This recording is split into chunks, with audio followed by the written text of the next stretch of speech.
my dears. So nice to see you. Oh, so very nice to see you. Welcome to my little cottage. Oh, there are so many dear old friends. Lucy, darling, how are your beautiful chrysanthemums? Wonderful. Griselda, you must tell the vicar how much I enjoyed his sermon on Sunday. Good. Oh, Dolly, I do hope the Colonel has recovered from his cough. No. Oh, sorry. Dear. Such a terrible thing to be stricken with cough.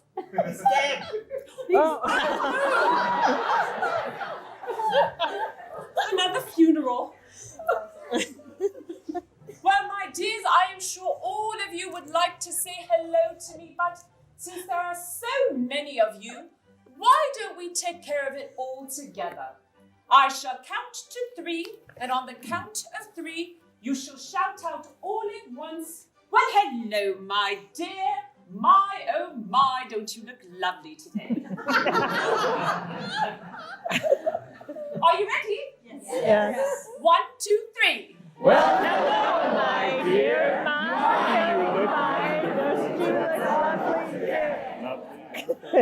My dears, really? You shall make an old lady blush. Well, down to business, shall we?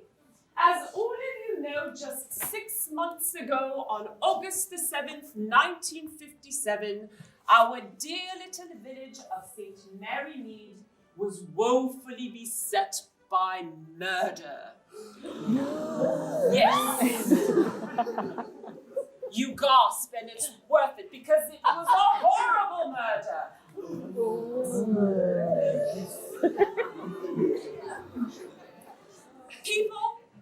People never change.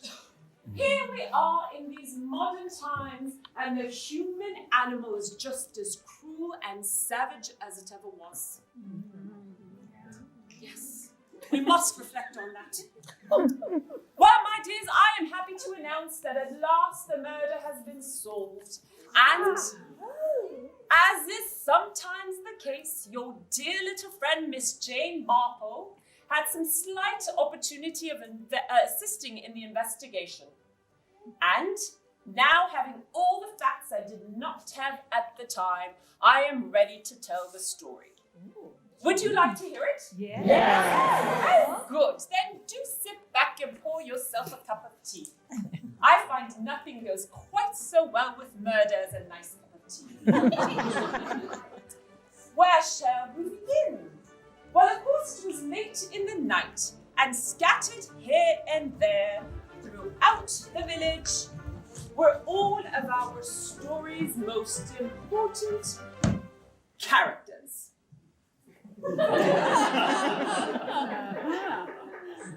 My dears, can you guess just which 2 of these seemingly innocent people were caught meeting in secret that night? Just point. Orange shirt, red dress. Orange shirt, red dress.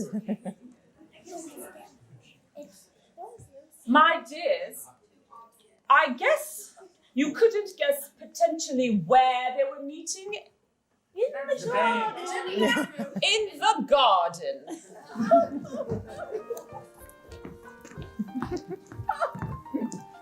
Josephine, please have a seat. Josephine, I love you so much, my dear. You are the love of my life. You are the reason why I breathe air, Josephine. But Josephine, I must tell you that we cannot be married next week. And why not? The savings, my money, I gambled it all away last night, Josephine. I lost it at one-handed poker. Oh, that's not why I'm marrying you. I'm not marrying you for money. We can still be married, even though I have just a small inheritance. How small? Well, never you mind. It's fine. We'll still be married, won't we? I cannot, Josephine. My pride will not allow me. Your pride? Yes. What about my pride? Am I supposed to just tell all the guests that they no need to come and return the gifts? Is that what you want? My pride will be furnished to the just be mud. Josephine, my dear, I'm so sorry, but we cannot do this. Please, my darling, what if I know you wouldn't marry me for my money, but what if I told you I was to come into a large sum very soon? Would you then marry me, darling? That is quite tempting, Josephine. Fine! I will come out and say the real reason. Yes. I'm in love with someone else. I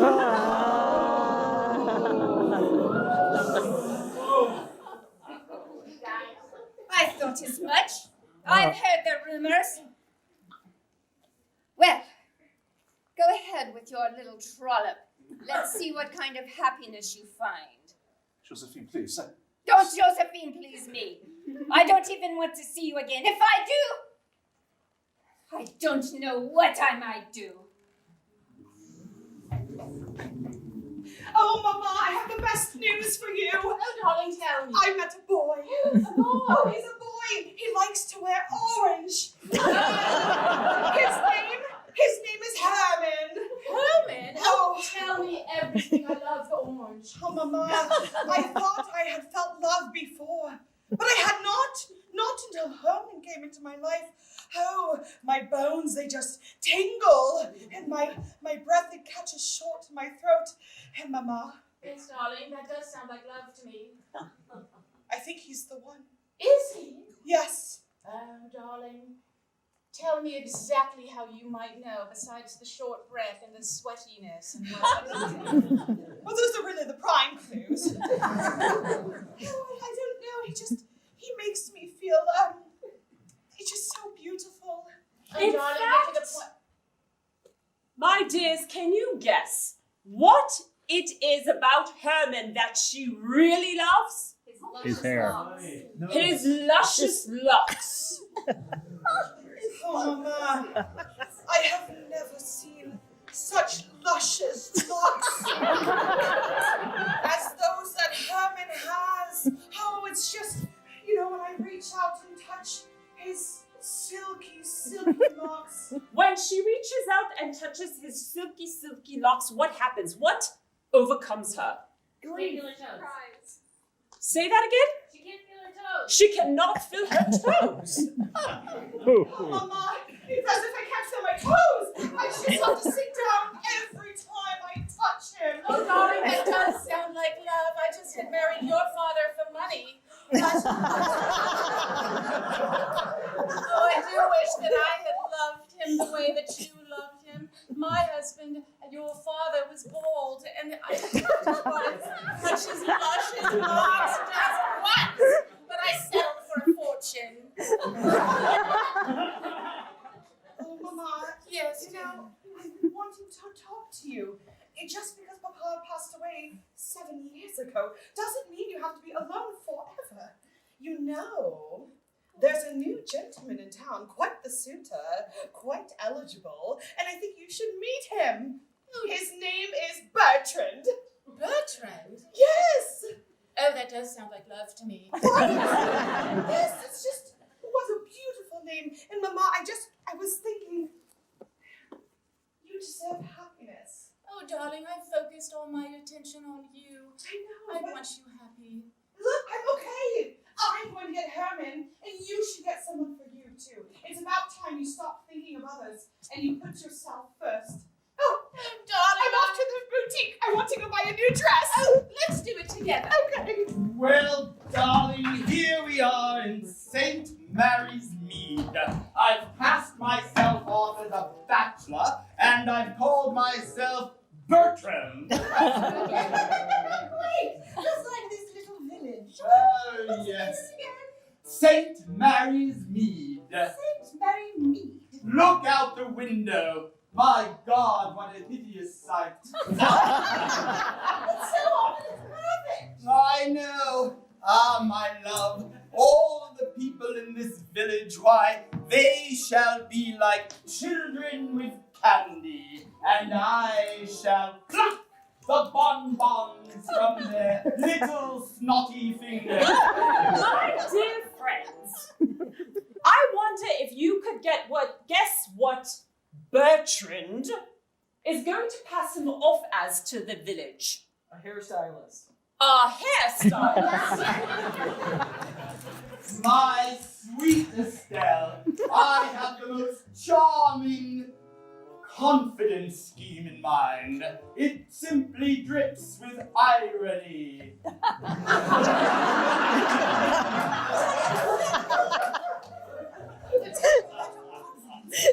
I am going to pass myself off to these simpletons as a hairstylist.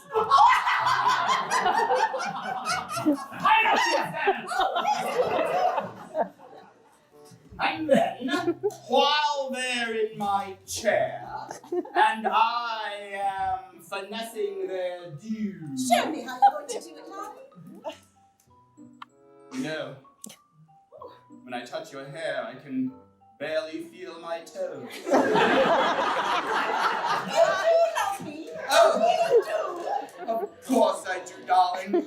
And once they're in my chair, lost in the luxury of my fine caresses, I shall be surreptitiously picking their pocket. Oh, you're brilliant. And when we have enough money, then you and I shall leave not only St. Mary's Mead, but we shall leave England, and we shall leave my criminal record and your reputation behind. Oh, tell me you'll go to America. Yeah. They accept anybody there. My friends, she does indeed have quite a reputation. What is her reputation? Can you guess? Stealing. A cat. Murder. Stealing cats. Do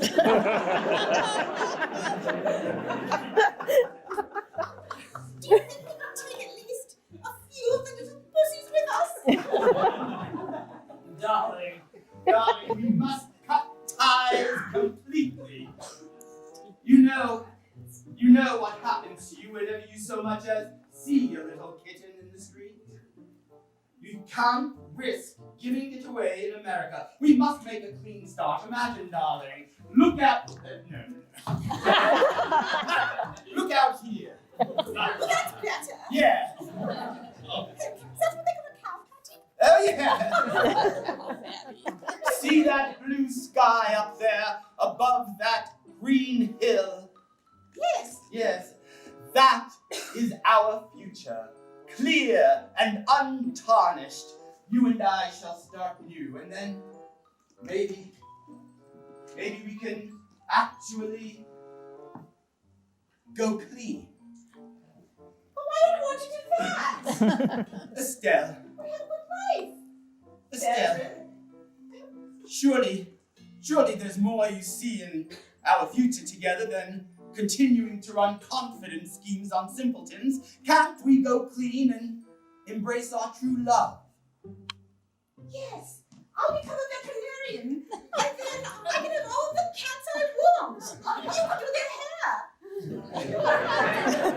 Well, it's a start, darling.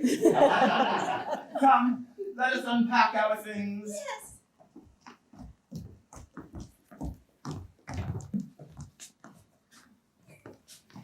Mary, Herman. Oh, can I touch? Oh, I must sit. I can't feel my toes. I told Josephine about us. Why would you do that? Because I love you. And I couldn't bear being with another woman. I'm so ecstatic, I have no words. I've lost all the money. Once again, speechless. But that's okay, don't you worry, because I can find a way to perhaps win Josephine's heart back, and she's going to come into a big inheritance. And then when I get the money, then I can leave her, and we can be together. Okay. Well, that sounds rather, I don't know, scheming. Do you not love me?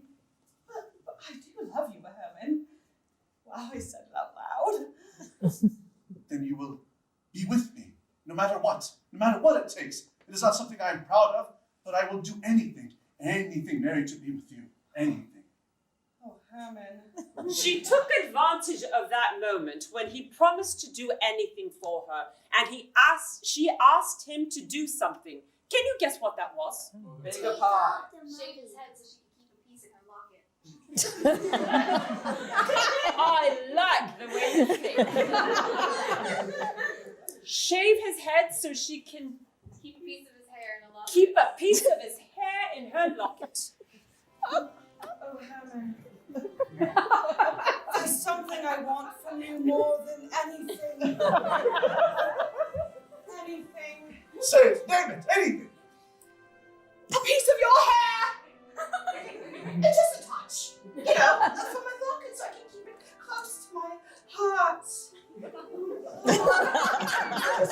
My toes. Take it, take it all if you need. Let's go straight away. I want to cut it all off to the barber. Josephine, sister, please, tell me of this scheme. You promised this man Herman, who you are engaged to, please come to my office. Yes. You promised this man who you're engaged to that you would get all of your inheritance from mother and father to save your marriage. He sounds like a rogue. Why on earth would you do this? Because I love him. But And he- he's gone and got himself wrapped up in the wiles of some trollop. And I can't abide by that. Why would I give up my one chance for happiness, darling? I can't do that. Josephine, I promised mother and father when they died that I would look after you. And this seems like a terrible decision. What kind of man? Look at mother and father's portrait on the wall. Look at it. You see how their eyes follow you? They're looking down on you from heaven and admonishing you, Josephine. They're saying, do not do this. Do not go forward with this, and do not give this charlatan your inheritance. Oh, why should it be any different when they're in heaven than when they are in heaven, than when they were my parents? And their eyes follow you, but they don't follow me. Please, let's not go over this. They never followed me. I know that I was always their favorite. Even as the younger, they made me the executor of the estate. But I wouldn't deny you your inheritance. I just am concerned about you, Josephine. You know that I love you. You're my darling sister. Your concern is always for me to do something I don't want to do. But why do you want to do this? This man has told you he's in love with another person. And he's spent all of his money gambling. What is to say that he won't gamble away all of your fortune once you give it to him? Or run off with it with this new trollop, as you put it? Well, you must know it's his hair.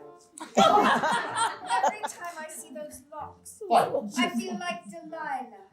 I feel like Samson is my strength and my power, so I can go against mother and father and against you. Shouldn't see what all that hair has anything to do with anything. Josephine! Oh, I knew I'd find you here. Your hair. Herman. What's happened to your hair? Do you not like it? Well, it's gone. Yes, Josephine, without you, I have gone mad. My hair's fallen out from agony. Josephine, I've made a mistake. I've made a mistake, Josephine. Please take me back. Take me back, or I will kill. Take me back or I will kill. Oh my goodness, quite a confession there. Well, my dears, it was shortly after those words were uttered that someone in our story did indeed breathe a final breath. But can you guess who it was? Yeah. It was Mama, brother. I forget their names. Girl. Mary. My dears, just which one of these poor innocent souls was found to be dead? Mary.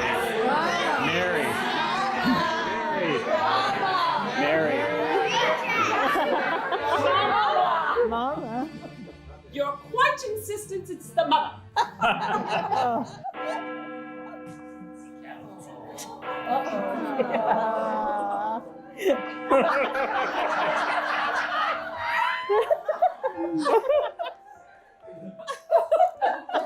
Oh my gosh, she looks pissed.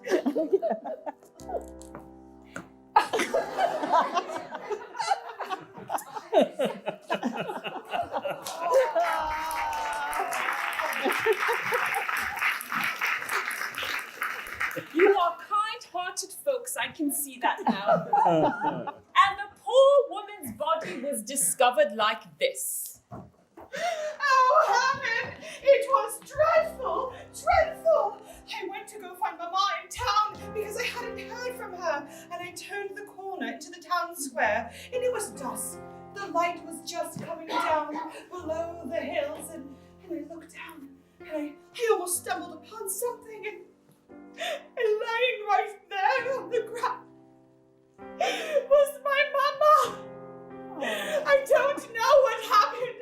I don't know, but it looks to be foul play. I found her, and she had pantyhose stuck over her face.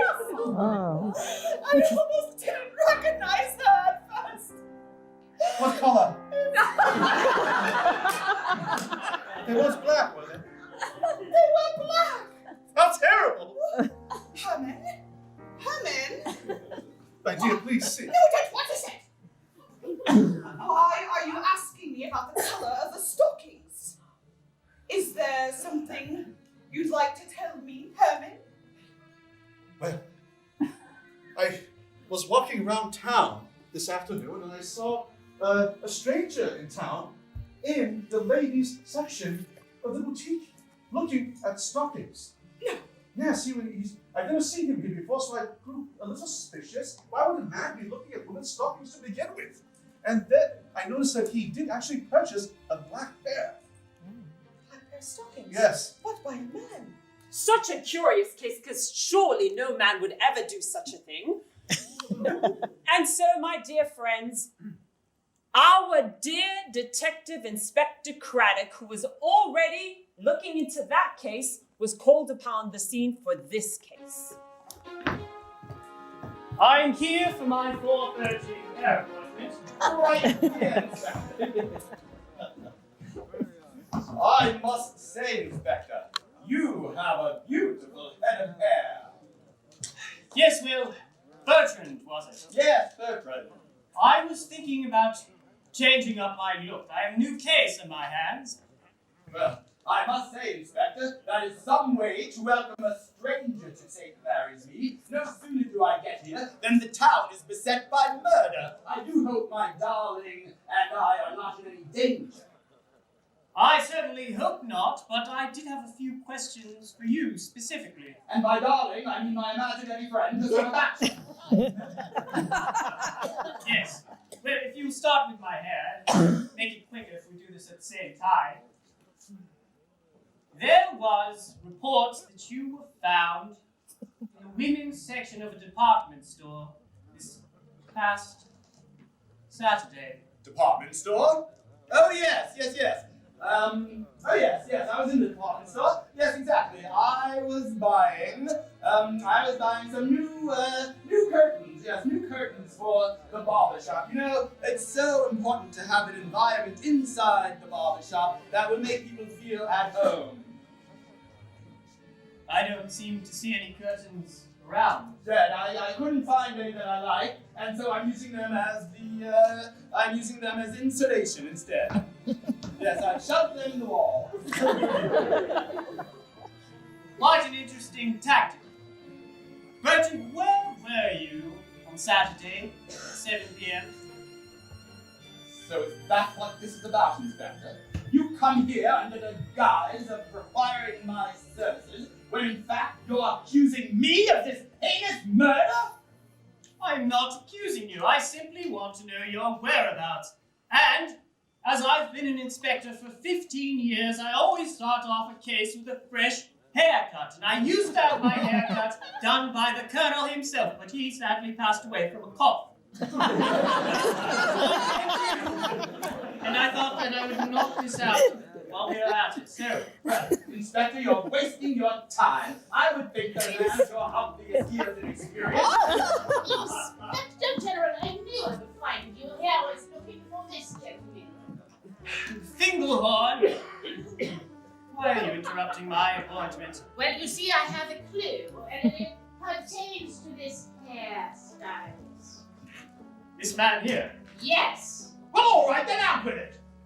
I found on the lovely lady's murdered body a lock of hair. Do you recognize this? A lock of hair? Why no, of course. As you can see, that is not my hair.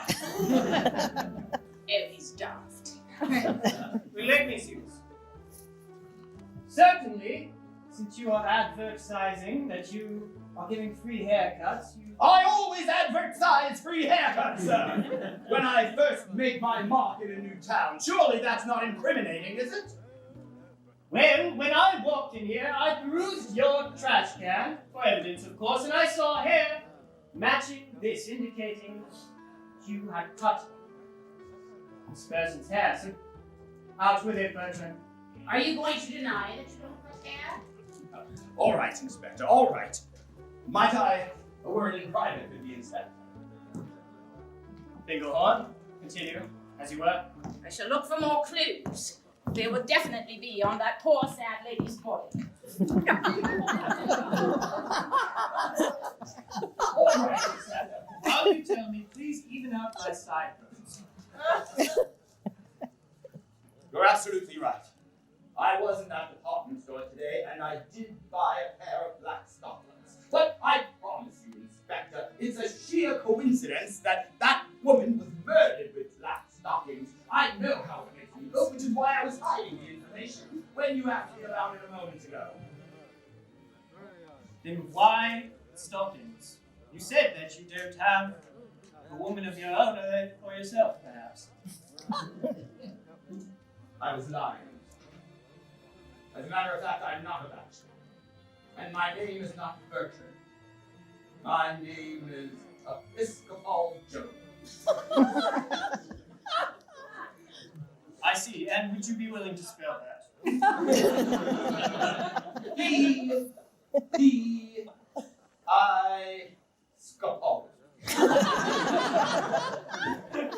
J-O...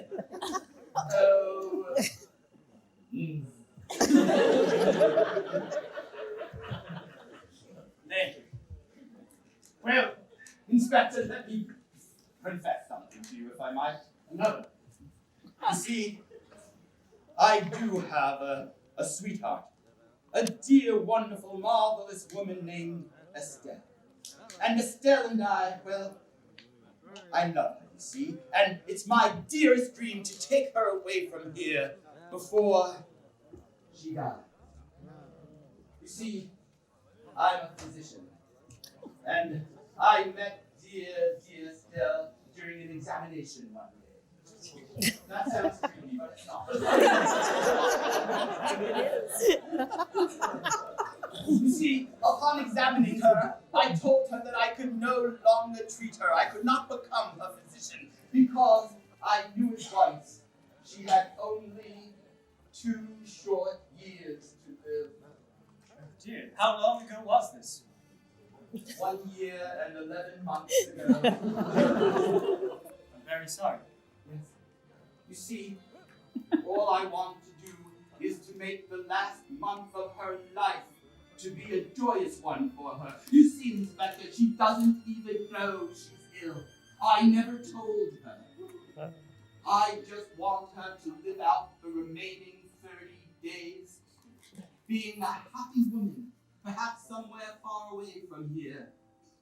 And so, I brought her here. And I'll confess one more thing to you, Inspector. I brought her here and feigned the name of Bertrand because I was planning to run a confidence scheme and rob the simpletons of this village of their money. But I realize now, when this murder happened and the black stockings were coincidentally the same stockings that I had purchased, that the light of the law would shine on me. And so I'm confessing everything to you. Yes, I was going to rob money, but it wasn't because I planned on killing anybody. It was so I could get Estelle away and keep her happy. And then when I found out that this stranger was murdered with black stockings, well, I just panicked, Inspector. I just panicked. Well, Episcopal. Please call me Spall. Paul, have you seen my wallet? Your wallet? Oh, there it is, right. I don't remember leaving it there. Pay you for the haircut. Oh, thank you for divulging all that information. Inspector, I can count on your confidence so that Estelle needn't know her last 30 days are, in fact, her last. Well, I'm a bit of a confidence man myself, so you may have confidence in me. All right.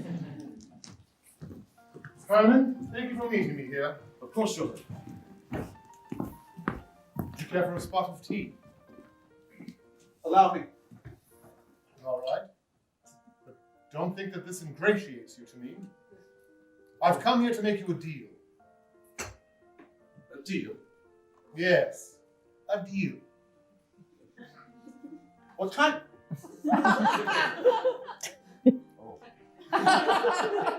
Earl Grey, terrible.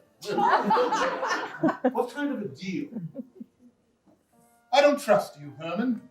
So I've written a number on this check.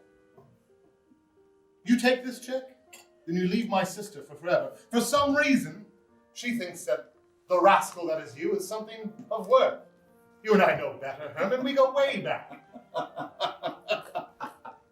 You were always quite a kidder, were you not? Yes, but about this I'm deadly serious. You're serious about this number, which is 0. Yes. That's right. If you don't leave my sister, Or what? something dark will happen to you. Something dark will happen to you. Yes, my dears. Murder often strikes twice in the same place, unlike lightning. And so, in our story, just after those words were spoken, someone else was found to be dead. But who do you think it was? Josephine.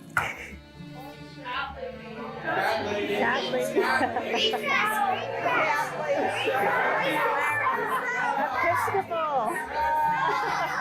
Estelle! Yeah.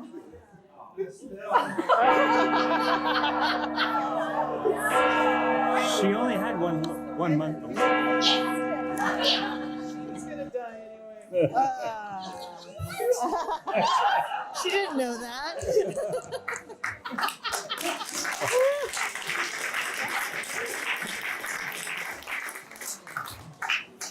My dears, poor Estelle's ironic sudden death was quite a surprise, and her body was discovered like this. Inspector! Inspector! Are you in this blasted office or not? Where are you? I'm right here. Why? What is the meaning of this? You act as if you know nothing about this. My Estelle is dead! Estelle was the woman you were telling me about. Yes! Oh, Inspector.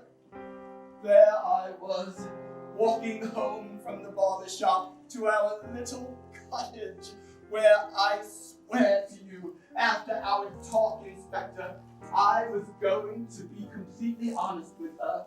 I was going to tell her that she only had 30 days to live.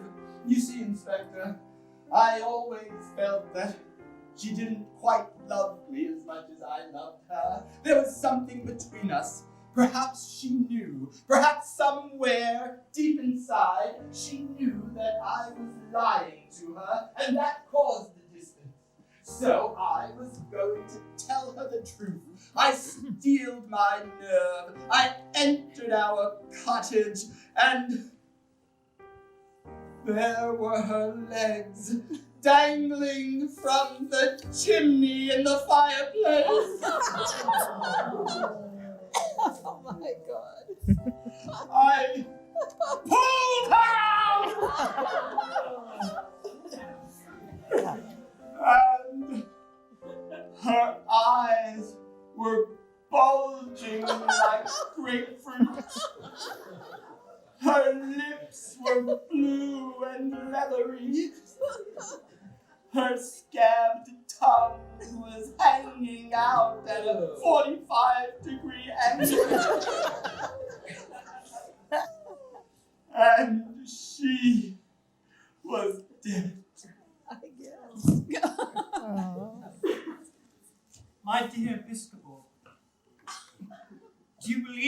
was her disease that caused this? What kind of disease would shove a woman in a chimney?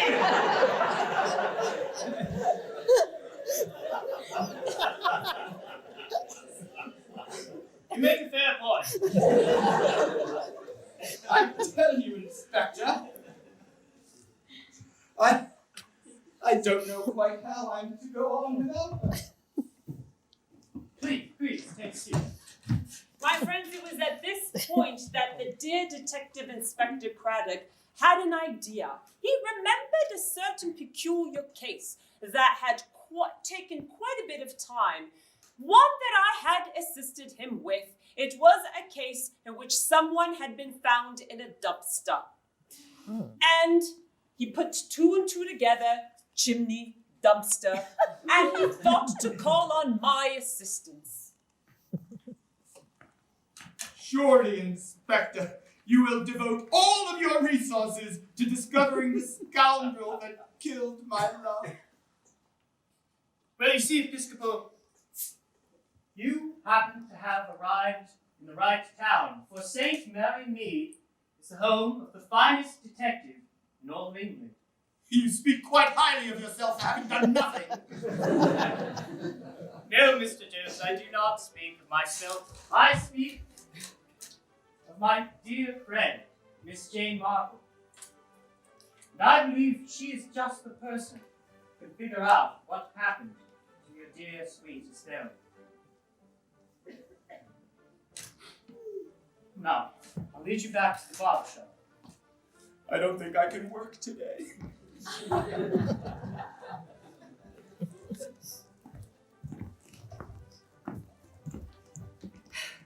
Brother dear, come in and sit down.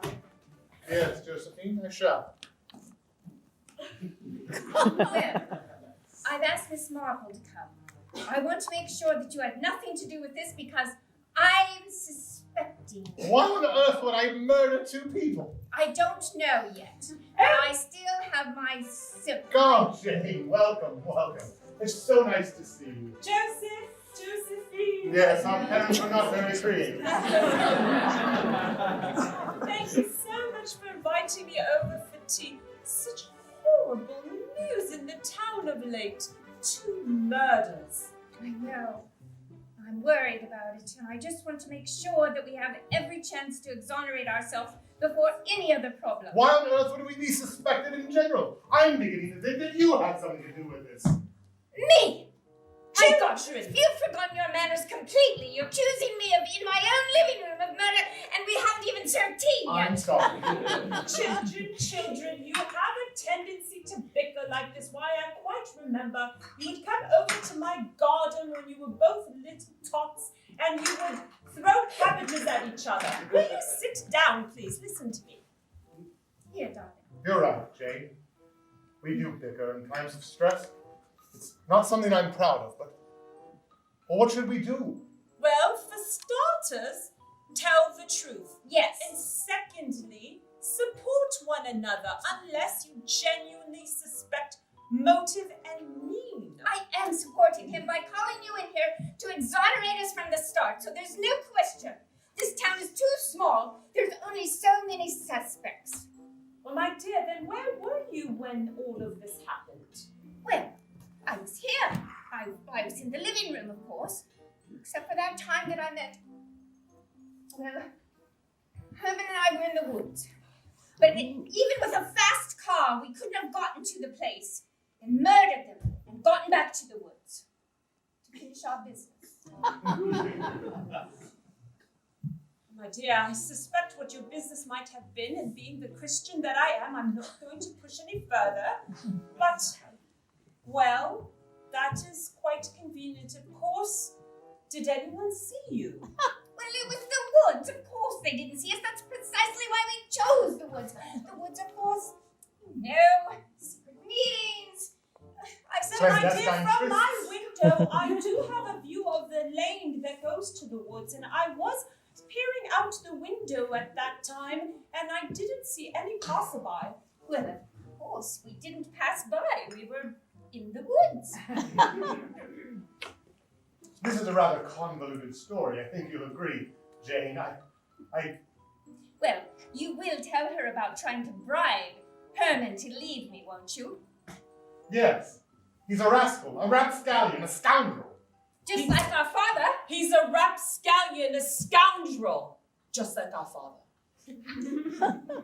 My dears, they were just confessing everything to me then. What do you think, my dears? What do you think happened next? Another murder? Yes. Yes. Well, no, not quite yet. But, well, it is time for us to finish our tea, so we're going to take a nice little break.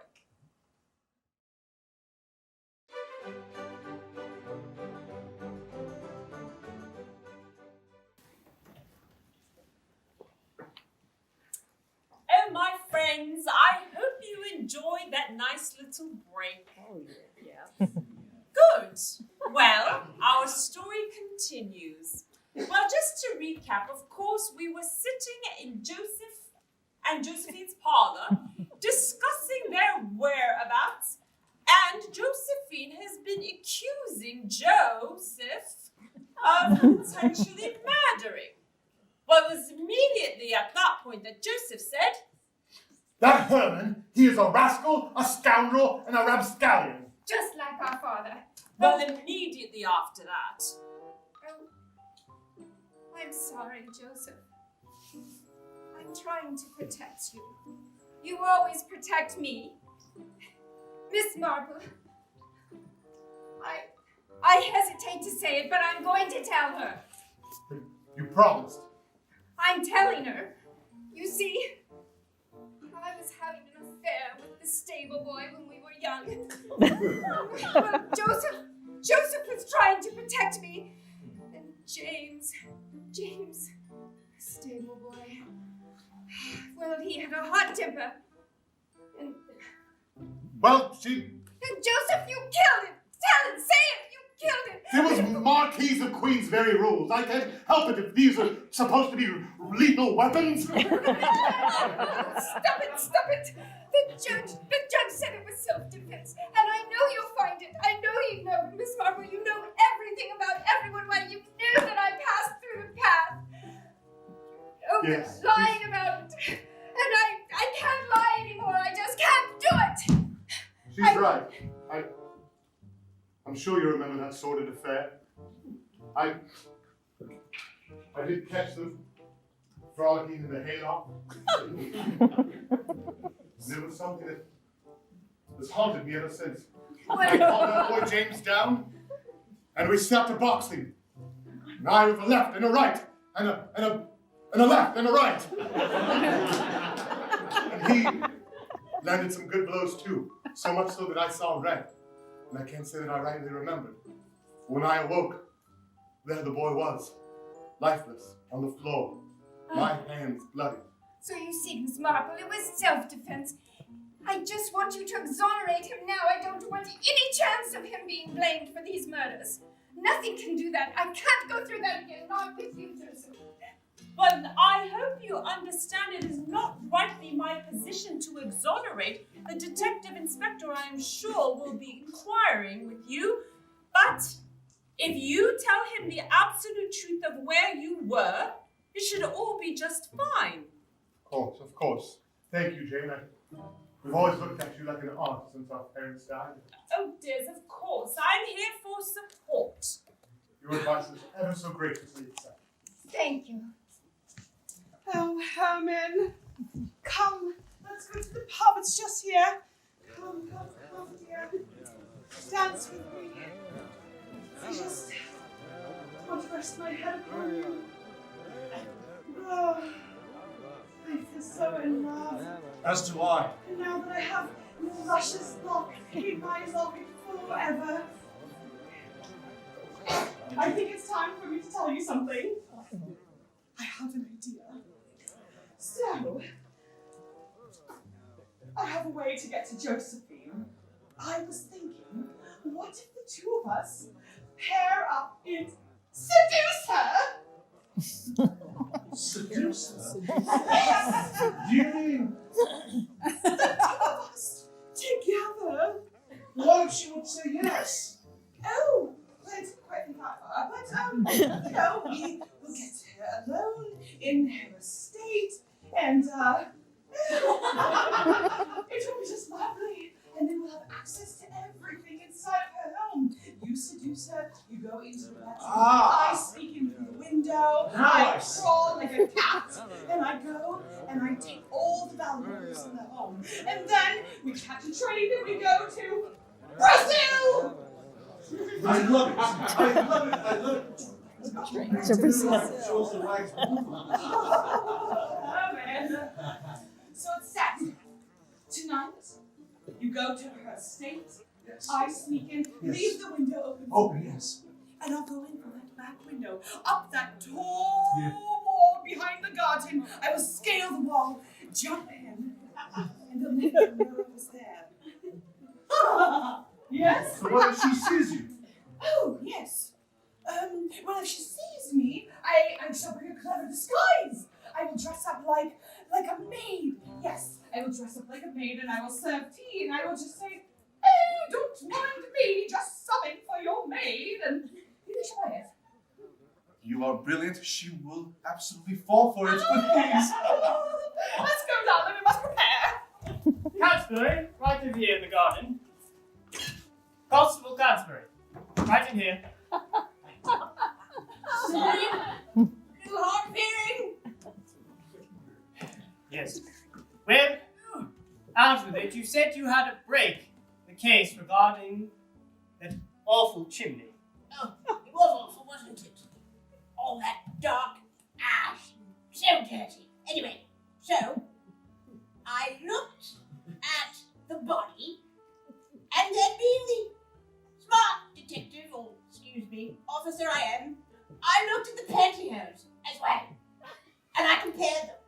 You compared the pantyhose to the soot. Exactly! Those weren't black pantyhose. They were normal pantyhose with soot all over them. I feel sorry for whoever wore them. The maids are going to look hairy. This is Important, isn't it? This is quite important. Can I have a raise? In due time. Now, this makes perfect sense because I was thinking pantyhose obviously are perforated, so you could not suffocate someone because they could breathe through the holes, but the soot in the pantyhose must have been ingested. In her lungs. Part 2 of my research. I talked to the coroner. Ash in the lung of the mama lady who was killed. Cansbury, this is excellent work, and I do say that one day you will find yourself as a detective inspector just as I am. Well, I hope I live that long. Now, I was expecting Miss Jane Marple. Oh, I saw her walking on the way. Yeah, would you call her over to me? Thank you. Oh, yes. Jane! Is that a new hat? It looks lovely. Thank you. I bought it at the department store near the hosiery section. Was it black when you bought it? It was. Just checking. Have you noticed my new... Your haircut no longer have those sideburns. Wonderful. Yes. It's so lovely to talk to you. Oh, this case reminds me of one that you helped me solve many years ago when I was simply a junior detective. It involved that dumpster. Yes. You see? And I had no idea where to turn to. And then I spoke to my dear uncle, Sir Henry Clithering, and he suggested that I speak to you. You solved it in 5 minutes flat. I felt like a fool. Well, what are your suspicions? Do you have anything to share? Well, in this case, I just had a breakthrough, realizing that soot is an important part of the case, and whoever is the killer would have access to a lot of chimneys. Well, who in town will have access to so many chimneys? Well, let's see, what kind of profession? Obviously a chimney sweep. We don't know any of those. Well, I was considering a man by the name of, let me check my notes, Herman, who has not one, not two, but 3 chimneys in his home. Astounding. Oh, yes, he would have quite a bit of experience with ash in such a situation. Herman. Well, Herman has always been a bit odd. I mean, he reminds me a little bit of someone I knew when I was a little girl, someone I fancied, except I saw pretty early on that he was not someone to be trusted. And do you know why? Because he, this little boy, we would play together by the seashore, and he would collect seashells, and he would tell me he had only collected 5, but I knew he had collected 6. He would give me only 5. He was a liar, you see. Oh, I see. And would you able to detect the bulge in his pocket if that's how you determined he had 6? My boy, you do understand my mind. I see. So does that lead you to believe that Herman is a liar as well? Oh, no, I can't say quite yet. I'm not sure. I'm pondering on it, but Detective Inspector, I believe this is something that I can assist with, and in fact, I'm just on my way to get my hair cut. If you don't mind, perhaps we can meet after that.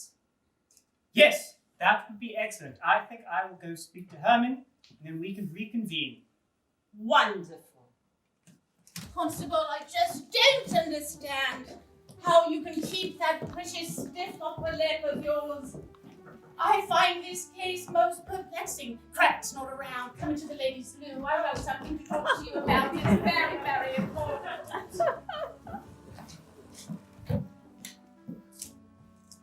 He keeps saying to keep calm and carry on. How can I do that when I'm 9.5 months pregnant and everything makes me cry? You just have to keep pretending. Soon it'll drop out and then you won't have to pretend anymore. It's dreadful, dreadful. People get killed here and I can't stand it. Well, you heard the latest. The pantyhose was really sooty hose. And what's more, it had a funny smell. Dear. I haven't quite gotten the cold report on it, but I fear it's cat urine. Yes. Oh, my dear. Oh, officers, constables. I must be in the wrong spot. I thought I was walking over to the barber shop. Oh, no, it's often mistake. Oh, I'm so sorry. So sorry, oh dear. And so I continued on my way until I made it to the barber shop.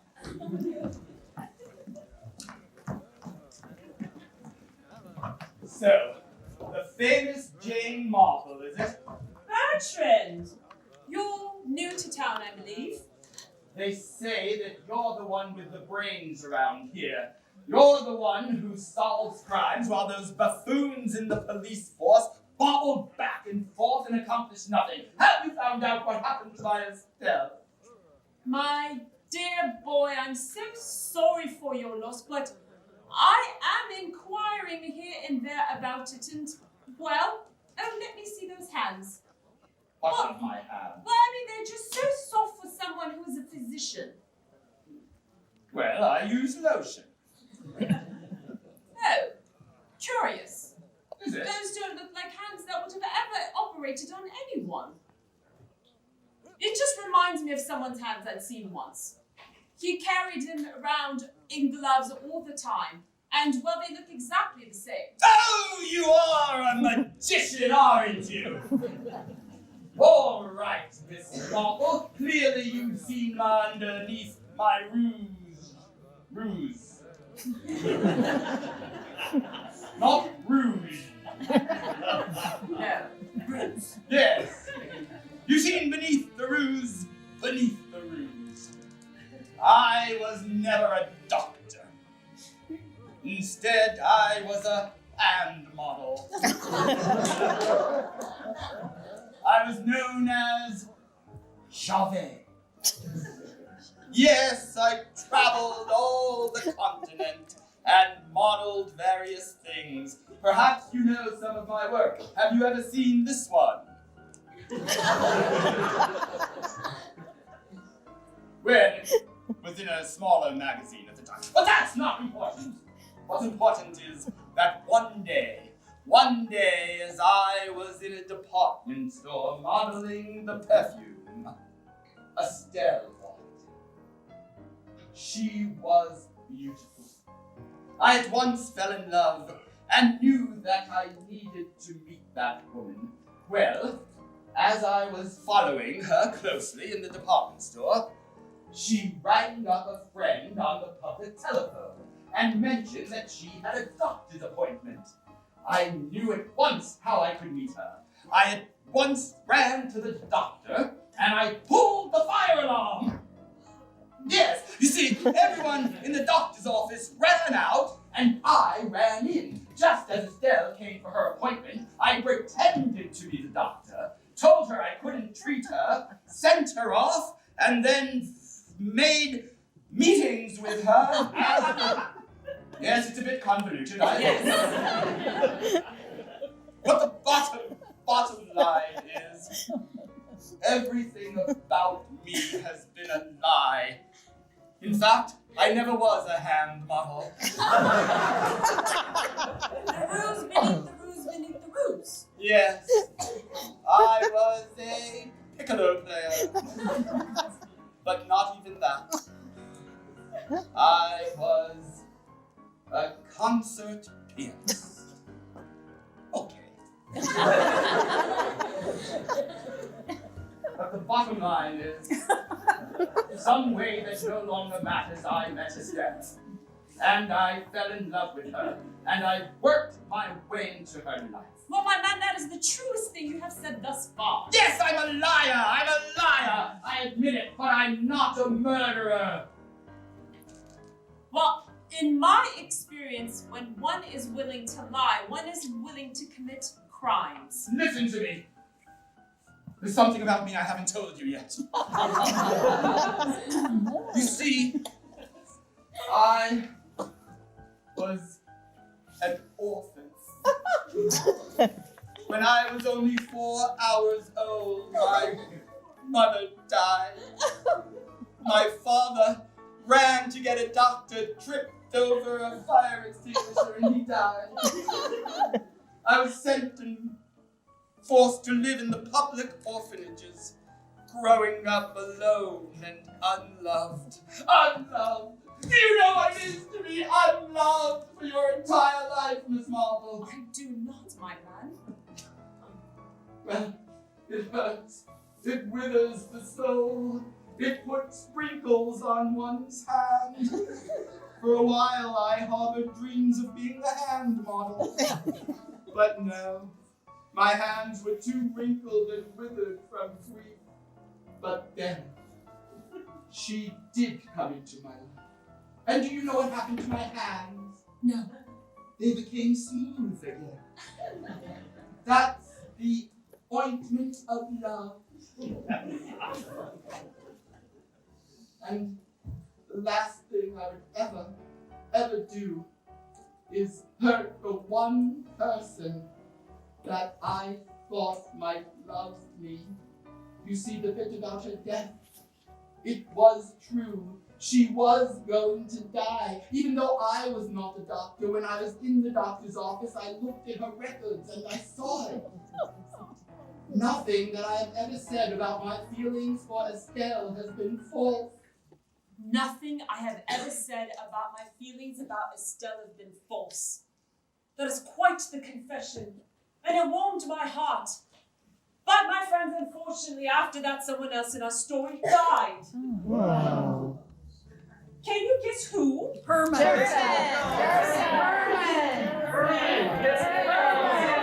Josephine.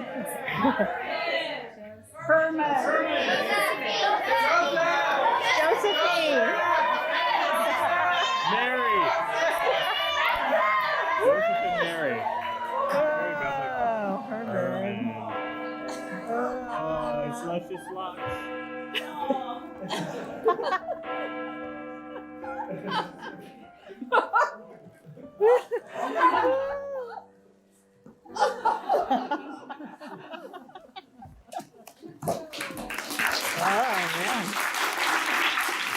My friends, that poor lover boy's body was discovered like this.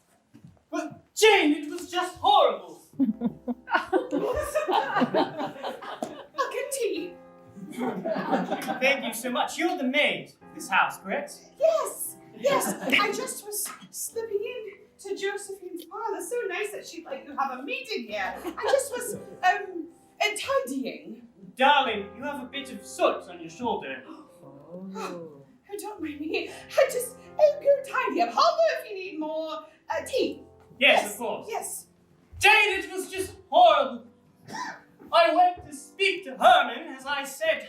Oh, your hair looks fantastic. But never mind, I went to speak to Herman, you see. I was traipsing over to where I thought I could find him. He works at the bank, you know. And I walked in, and there was not a soul behind the teller's booth. There's people in line waiting.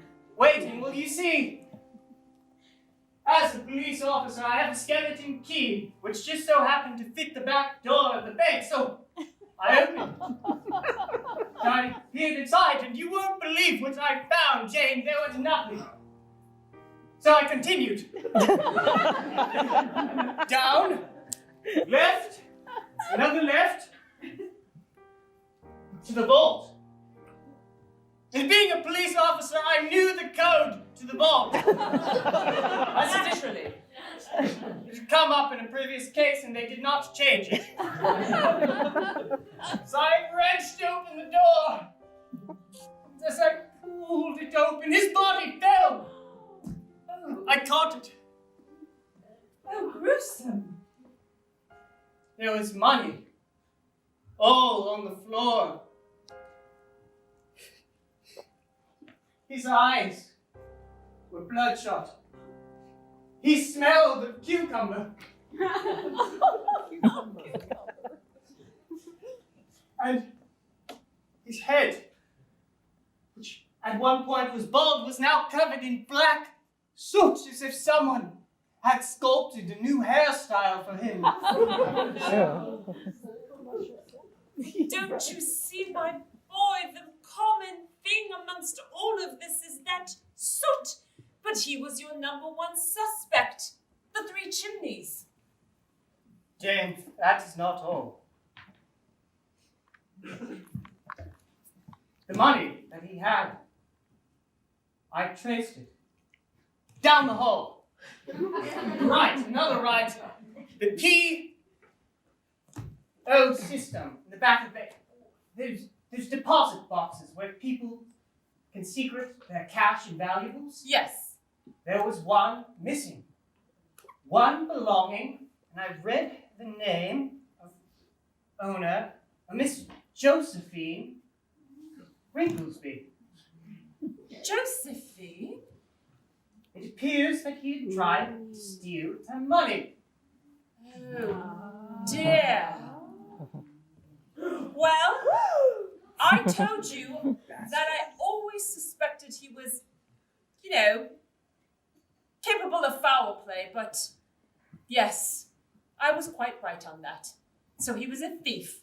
Well, she will be heartbroken because she loved him so. Heartbroken? I believe that she was the one who did it, obviously. I believe that Josephine might be the very culprit who's behind all of these murders. You believe Josephine killed Herman and the other two and stole her own money to give to Herman?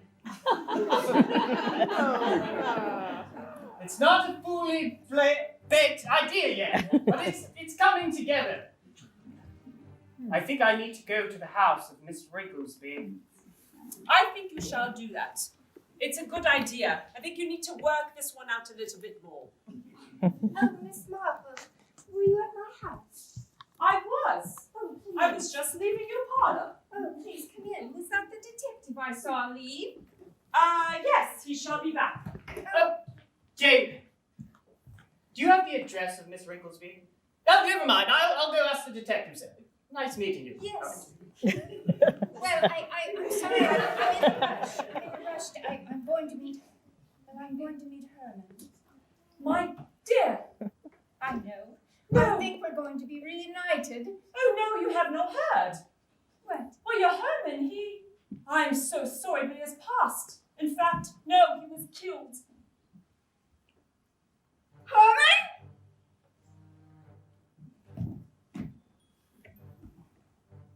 Killed? Yes. God, Joseph, what have you done?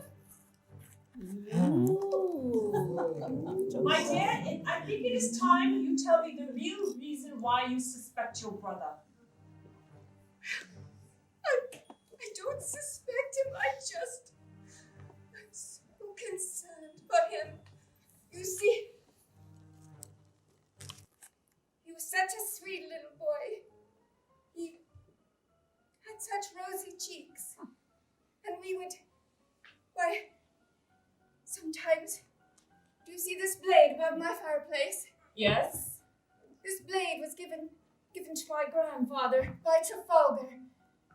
And we would play pirates, and Joseph would pull the blade out, and he would swashbuckle like the greatest aeroplane you've ever seen. And we would have pillows piled like a fort, or a pirate's ship. But then when I became interested in boys, we didn't play pirates anymore. And he was jealous. So jealous. So jealous that? Well, it was not many things that he did. Just little things like pranks, you know, pushing boys off bridges and things like that. And then he took up boxing. He had the best right of anyone in the whole ring. It was a thing to see him. It was a thing to see him. Oh, my dear. You have had quite a shock. Are you sure it was Herman? You're I not know mistaken. it was. My dear, I believe you should go up to bed and have a lie down. You have confessed quite a bit here, and I'm thankful for the information, and I will share this with the detective inspector, but you must go rest now. Constables, right over here. Jane, how foolish was I to know that I was in the woman's home all along. Here she is. This is our culprit. I believe it to be so. Take her away. What? Detective Inspector, have you unearthed some piece of evidence? Jane, I have. You see, that maid had soot on her shoulder. That's right, Inspector. Jane, Miss Marple, of course. Constable Weathersfoot. Yes. You see, Inspector Craddock here had hired me upon this case because of my expertise in fingerprints and dusting. I went to the scene of the crime, and of course there was soot everywhere, so dusting was not necessary anymore. And upon where the body had lied, right by the victim's left hand, was the letter J, inscribed in the soot. It appears that he was trying to spell something out before his last breath was taken. Yes, the name of the person who took his life. And as we know, J is for Josephine. J is for Josephine, J is for Joseph, J is for Jesus, J is for Jemima, J is for a lot of things. J is for Jack. What is your point, Miss Marple? My point is that you do not have the evidence, my dear. All right. I'm sorry, Jane. Well, every time I come to St. Mary Mead, I always wish to solve a case. Every time I'm thwarted. I have my superstitions that perhaps if I get a nice haircut, I'll be a good detective. I'll earn my role as detective inspector. However, every time I'm at a loss and I have to come crawling back to you. And I thought this time I had it, and obviously I was overshooting. My dear, you're going to get there, but right now you cannot arrest someone over whom you do not have any evidence. But my dear, you will get there. I have every bit of confidence in you. You are my godson after all. You're right, Jane. I have confidence in you as well, Inspector. Let us go. Well, Mary, I must say you've done very well for yourself. Thank you, Bertrand. Is that really your name? Come, dear, we're alone now. You can drop the act. Oh, darling. Oh, no. All of that is over, Mary. What? All of that is over. Will you stay in one place?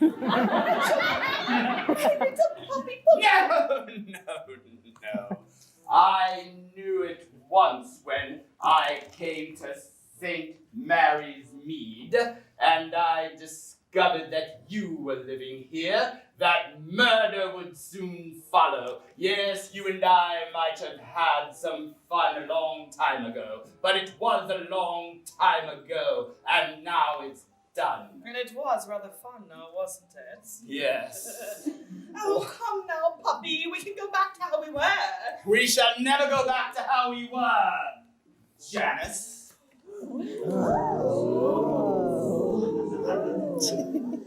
That name is dead. Seems like a lot of things die when you're about.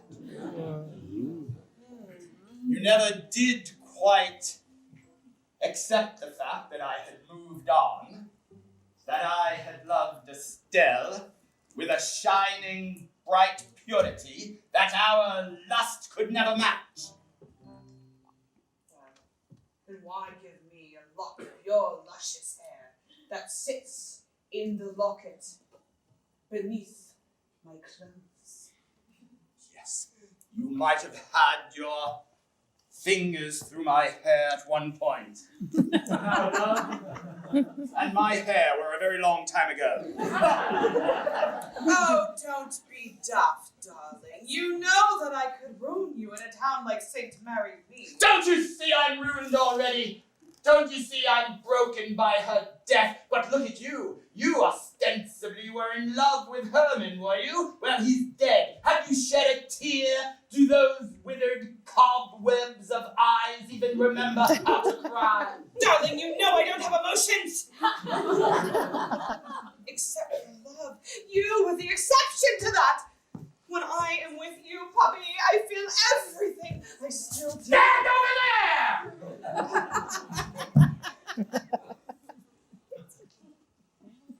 Janet, I'm going to look you in your eyes, and you are going to tell me the truth.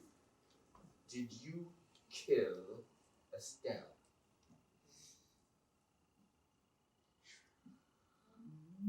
Well, I thought she was a dastardly lady, but no, I did not kill her. Did you kill my mama? Did you kill Herman?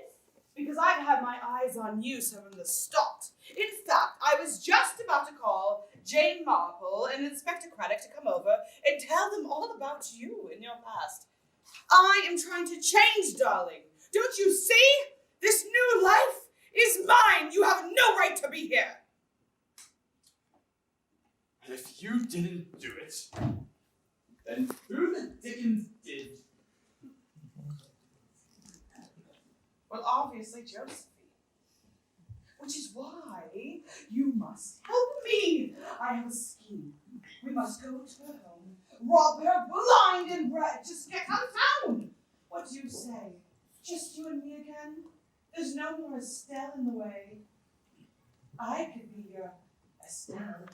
I'll dye my hair, darling. It'll be glorious. What the hell sick kind of monster are you? Look at you. You've lost someone that you claim to love. And rather than spend one moment mourning for him, you're already on to your next scheme. I never loved him! It was a cover to get back at you! I wanted to make you jealous of me! Did it work? Do you love me still?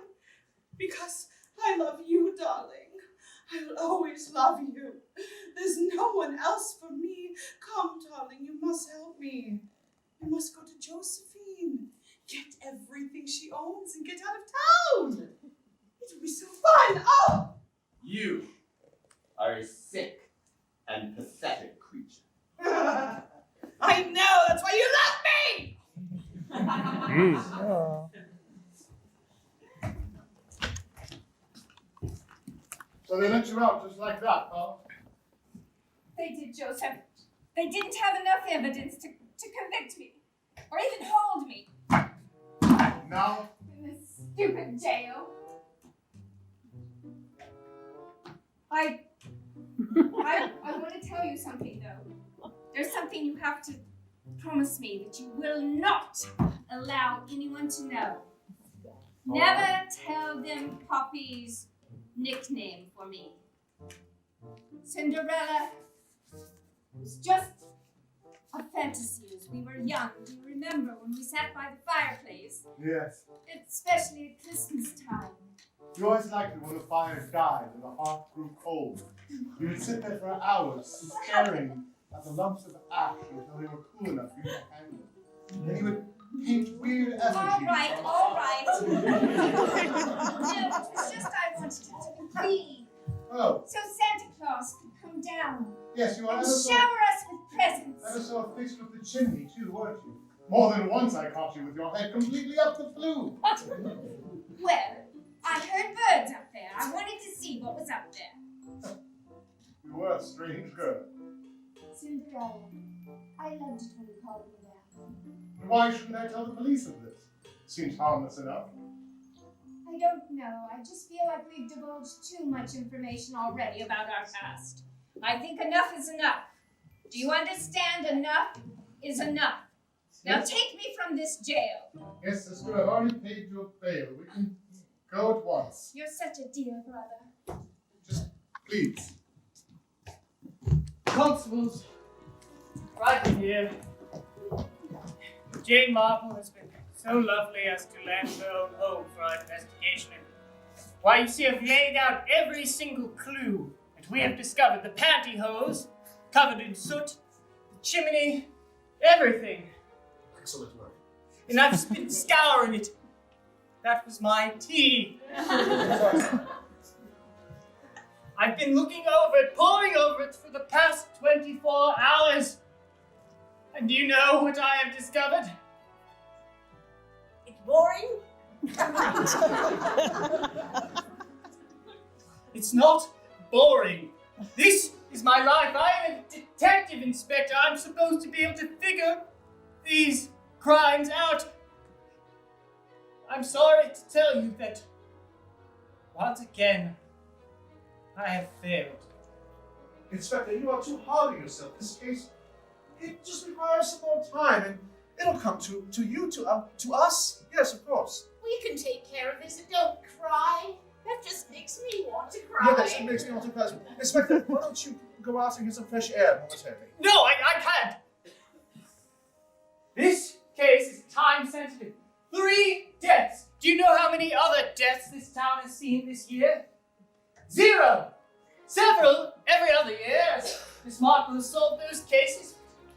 Under my watchful eye, these people are dead and I cannot have that. So once again, I'm going to have to crawl back to Jane and ask her to deliver us the culprit. Whatever you think is right, Inspector. You can think of something, Inspector. Come on, buck up. Like you tell us. Keep calm, carry on. Stiff up a lip. I can't. She's taking a nap upstairs. One of you No, fetch her. I'm not. I've just woken up. No! Jane! Yes, my dear. I've given it quite a bit of thought and I've done some of my own research. And I believe I know who it is.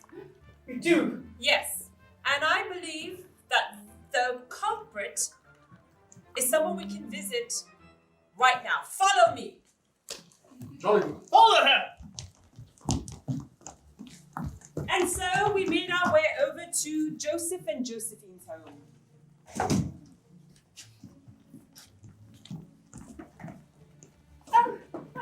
Do come in. I was so pleased when discovered that there wasn't any evidence for either of us. Oh dear, I don't think I have enough service for tea. I can check the cabinet. Joseph, don't worry about it. Ah. Just come back. What, are you thirsty for tea? Oh no, I've had quite enough, thank you. I had some lovely cucumber sandwiches at home after I woke up from my nap. And Mr. Joseph, you too enter the room. That's my favorite. What? Joseph? Dear Cinder Girl. You know, my dear, no, I know that about you. When you would come over to Of my course. garden and throw cabbages at each other, you called her Cinder Girl. It's true. Oh, I have a mental memory like a steel trap. I remember everything. Oh, and Joseph, you're so strong. Look at those arms. My goodness, they're so...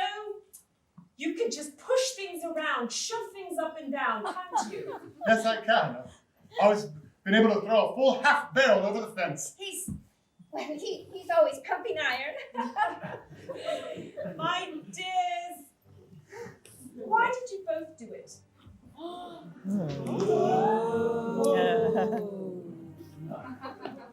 Do what? J is for Josephine. J is for Joseph. Jesus. I'm so sorry to... Detective Inspector Craddock, I'm so sorry I could not support you earlier, but you see, as I said, you needed evidence.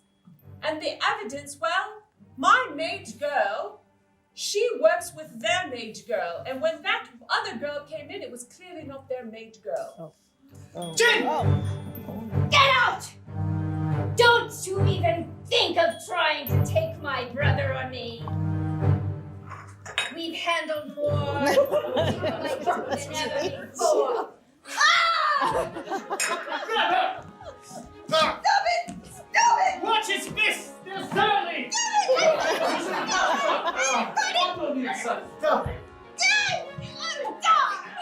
All right, Miss Marple. We should have known, since we've known you since we were children, that we wouldn't get away with it. You see, my poor sister grew so jealous of Mary that she snuck after her one night and ambushed her and threw pantyhose over her face, and it actually turned out she had followed the wrong woman out of the house. Well, she was that stupid girl's mother. And I killed that poor Estelle lady just to throw you off the track. She seemed like a nobody new to this town. Nobody would care if she was gone, and I just wanted to see if maybe we could shake it up and people wouldn't know. It was a brilliant I plan. hung a very fuzzy Persian cat down the chimney and lured her towards it, and when she chased it, I smacked around the duvet and shot it on my hands and broke the cuffs. Cuff again. Use better cuffs than that, my man. These hands are made for fighting. They are. They're the golden cuffs. And killing Herman was my pleasure. We did not together. I finally convinced her he was a rapscallion. And so he gave father. the keys to her security box. But inside was a surprise. We set a trap. That's right. A surprise no one noticed. A tiny little dot from the forests of Brazil pierced his jugular. And as he went to sleep forever, we painted a soot to pay upon his head. Beyond evil. His strength was nothing but dust. At least we'll swing together, my sister Josephine. I'm sorry, Mama, Papa. Off with you. James. Joseph. Detective Inspector, it breaks my heart. I really did like their parents so much. And they were odd little children, but it broke my heart. But you see, I could see it in her face. She was lying all the time. She lied about the woods. She lied about her brother and that boxing accident. That did not happen. You see, my maid knows that story, and she knew it to be false. And so when I sent my maid upon her maid to inquire, she said that she had found a vault full of ashes, and pantyhose. So, you will find that as your evidence, but you don't even need it because they admitted everything. But my heart breaks. It hurts. I'm sorry, Jane. I know that they were like niece and nephew to you. Yes. But you were right, don't you see? You doubted yourself that whole time, but you were partly right. You just needed to be pushed a little further. I was right. You were right. I was right. You were right. No. Let's go celebrate. Well, the train should be here any moment, Janice. Here, a bench. Sit down. Thank you for escorting me to this train station. A woman can't walk around like a around here with murderers on loose. It seems that you and I were never destined to find love. Not with each other, not with Herman, and not with Estelle. It's as if our lives are like these train tracks here, wending off into the distance and turning who knows where. Rusted, weather-beaten, and have seen many tracks of life pass over them. Vomit. Dead rat. Bird. Human skull. You will always hold a special place in my heart, even if you can't be my heart. Do you have enough money, Janice? No. A little money wouldn't hurt for my trip to America. There you go.